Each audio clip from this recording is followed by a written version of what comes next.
Hi friends, நம்ம மகாநதி சீரியலில் வந்து பார்த்திங்கன்னா இன்றைக்கி என்ன நடக்க போகுது அப்படின்னு பார்த்திங்கன்னா, நம்ம மகாநதி சீரியலில் வந்து நம்ம நிவின் பார்த்திங்கன்னா நம்ம ரோஹிணி வந்து ஃபாலோ பண்ணி வந்து போகிறாங்க. அப்படி போகும்போது பார்த்திங்கன்னா இந்த வாரம் வந்து சீரியல் ஃபுல்லாமே இதான் நடக்க போகுது. அதனால் வந்து நான் சொல்கிறேன். அதுக்கப்புறம் பார்த்திங்கன்னா நிவின் வந்து நம்ம ரோஹிணி பின்னாடியே வந்து போகிறாங்க. போய் பார்த்திங்கன்னா அவங்க அப்பா இருக்கிற இடத்துக்கு தான் நம்ம ரோஹிணி வந்து போகிறாங்க. போனோன்னே பார்த்திங்கன்னா அவங்க பசுபதி வந்து பேசிகிட்ருக்காரு. பேசணுன்னா ரொம்ப நிவின் ரொம்ப ஷாக் ஆகிட்டார்.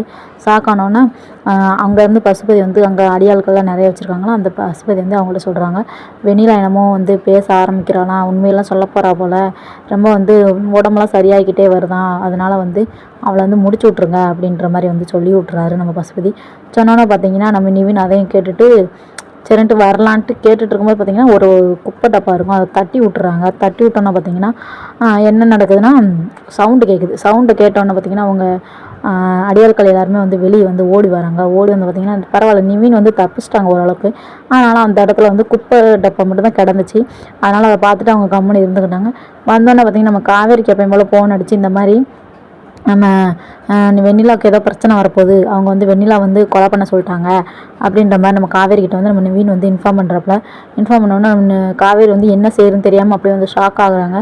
ஸோ இதுக்கு அடுத்து வந்து என்ன நடக்க போகுதுன்னு நம்மளுக்கும் தெரில, உங்களுக்கும் தெரில. ஸோ அவ்வளோதான், இந்த வீடியோ வந்து முடிஞ்சு. So okay, bye bye, tata. இந்த வீடியோ மறக்காமல் என்ன சேனலை சப்ஸ்கிரைப் பண்ணி வச்சுக்கோங்க.